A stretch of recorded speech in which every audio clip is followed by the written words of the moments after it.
wabarakatuh. Perkenalkan, nama saya Risma Dwi Noviasari dengan NIM 20109123200014. Perkenalkan, nama saya Ruli Natalino, NIM 20109122100020.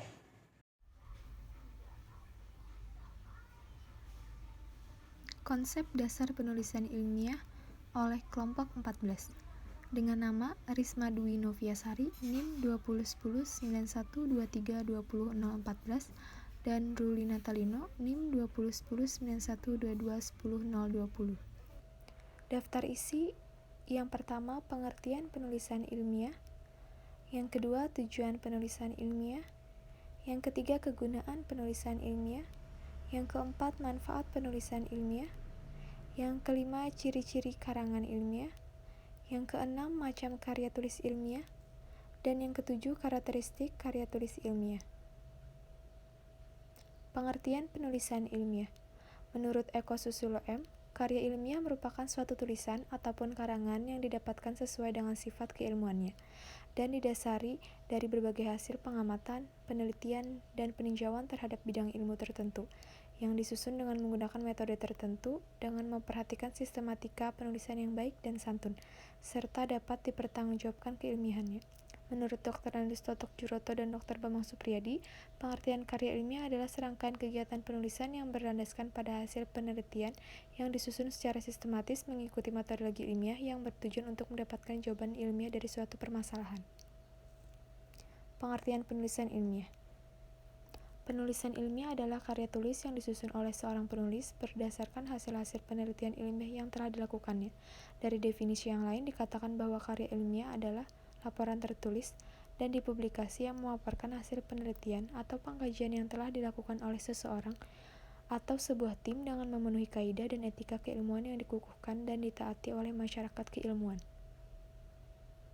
Tujuan penulisan. Yang pertama, sebagai wahana untuk melatih ide tersurat atau hasil penelitian dalam bentuk karya ilmiah yang sistematis dan metodologis. Yang kedua, makalah ilmiah yang telah ditulis harapannya akan menjadi wahana transformasi pengetahuan antara sekolah dan masyarakat. Yang ketiga, foster etos ilmiah di kalangan mahasiswa, sehingga tidak hanya konsumen pengetahuan, tetapi juga mampu menjadi produsen berpikir dan menulis di bidang ilmu pengetahuan. Yang keempat, untuk membuktikan pengetahuan dan potensi ilmiah yang dimiliki oleh siswa, pembuktian dalam menghadapi dan memecahkan masalah, dan itu bisa dilihat dalam bentuk karya ilmiah bersangkutan yang dibuat oleh siswa setelah mendapat pengetahuan.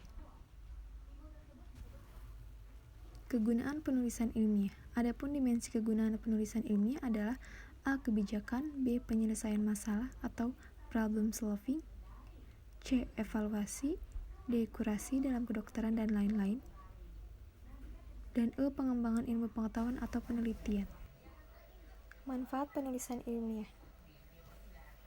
Adapun dimensi manfaat penulisan ilmiah adalah 1. Sebagai rujukan atau reference dalam mempersiapkan karya tulis atau kegiatan ilmiah seperti seminar, melakukan penelitian, dan diskusi panel. 2. Sebagai sarana edukasi atau pendidikan yang dapat meningkatkan wawasan seseorang dalam berbagai bidang ilmu. 3. Sebagai sarana diseminasi pengetahuan atau penyebarluasan perkembangan bidang ilmu kepada masyarakat atau kelompok tertentu. Ciri-ciri karangan ilmiah yang pertama yaitu reproduktif. Artinya, maksud yang ditulis oleh penulis dapat diterima dengan makna yang sama oleh pembaca. Penulisan karya ilmiah harus disusun agar pembaca dapat langsung memahami isi dari karya ilmiah tersebut. Yang kedua, tidak ambigu. Artinya, tidak memunculkan makna ganda yang dapat membuat pembaca salah paham. Sebuah karya ilmiah harus memberikan pemahaman secara detail dan dikemas dengan bahasa yang tidak membingungkan serta dapat diterima oleh pembacanya. Yang ketiga, tidak emotif. Artinya tidak melibatkan aspek perasaan penulis. Setiap pernyataan, uraian, atau simpulan dalam karya ilmiah harus faktual, yaitu menyajikan fakta. Oleh karena itu, pernyataan atau ungkapan yang emosional sebaiknya dihindari. Yang keempat, penggunaan bahasa baku dalam ejaan, kata, kalimat, dan paragraf. Hal ini bertujuan agar karya ilmiah tersebut mudah dipahami.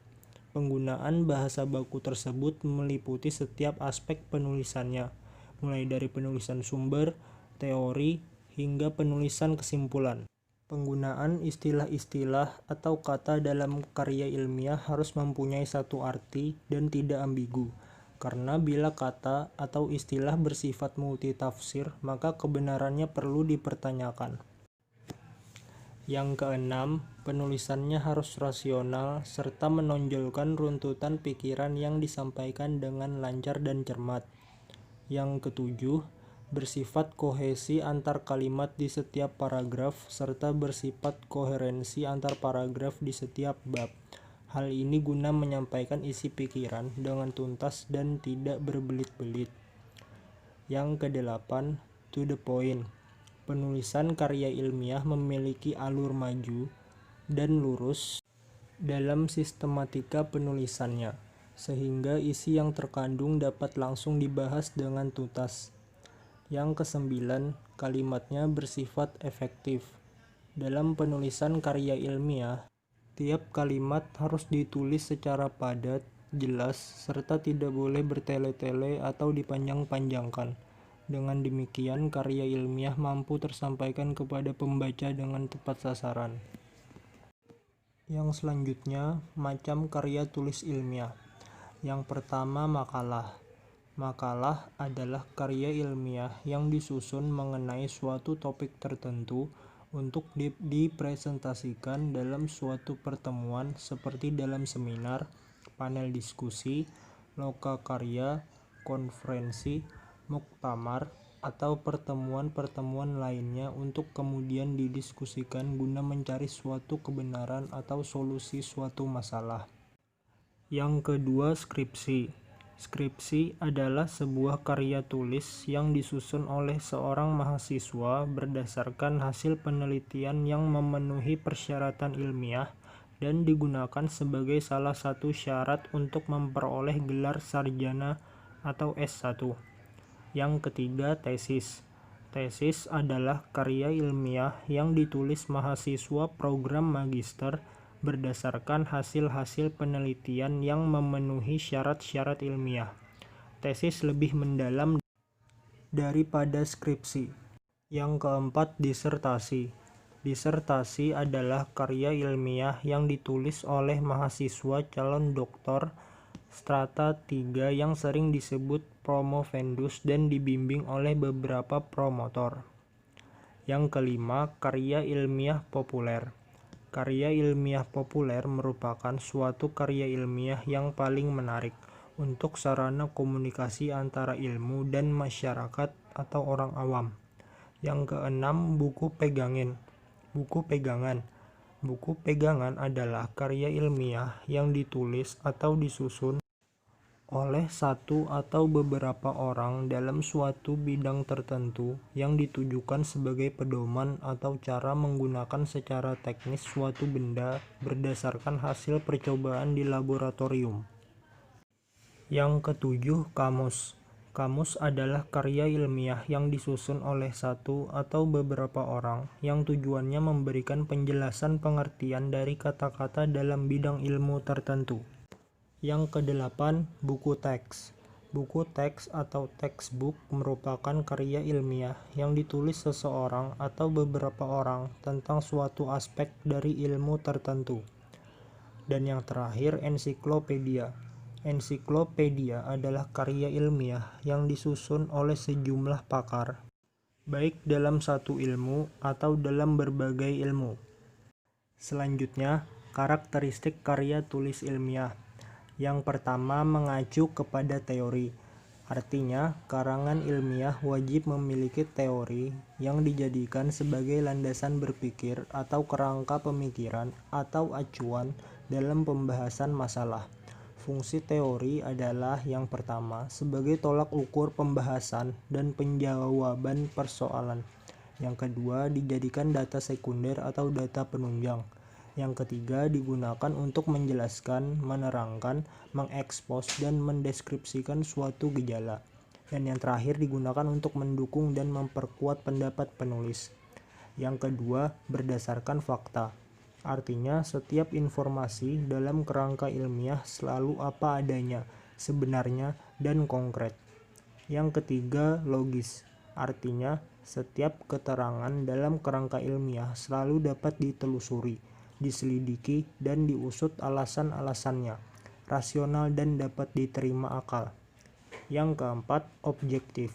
Artinya, dalam kerangka ilmiah, semua keterangan yang diungkapkan tidak pernah subjektif, senantiasa faktual dan apa adanya, serta tidak diintervensi oleh kepentingan baik pribadi maupun golongan. Yang kelima, sistematis. Baik penulisan atau penyajian maupun pembahasan dalam karangan ilmiah disajikan secara rutin, teratur, kronologis, sesuai dengan prosedur dan sistem yang berlaku, terurut dan tertib. Yang keenam, sahih atau valid. Artinya, baik bentuk maupun isi karangan ilmiah sudah sah dan benar menurut aturan ilmiah yang berlaku. Yang ketujuh, jelas. Artinya, setiap informasi dalam karangan ilmiah diungkapkan sejernih-jernihnya, gamblang dan sejelas-jelasnya sehingga tidak menimbulkan pertanyaan dan keraguan-raguan dalam benak pembaca. Yang kedelapan, seksama. Baik penyajian maupun pembahasan dalam karangan ilmiah dilakukan secara cermat, teliti, dan penuh kehati-hatian agar tidak mengandung kesalahan betapapun kecilnya. Yang kesembilan, tuntas. Pembahasan dalam karangan ilmiah harus sampai ke akar-akarnya. Jadi, supaya karangan tuntas, pokok masalah harus dibatasi, tidak boleh terlalu luas. Yang kesepuluh, bahasa baku.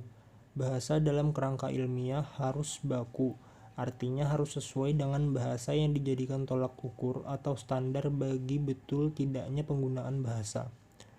Dan yang terakhir, penulisan sesuai dengan aturan standar nasional atau internasional. Akan tetapi, tata cara penulisan laporan yang berlaku di lembaga tempat penulis bernaung tetap harus diperhatikan. Sekian presentasi dari kelompok kami. Apabila ada salah kata, mohon dimaafkan. Wassalamualaikum warahmatullahi wabarakatuh.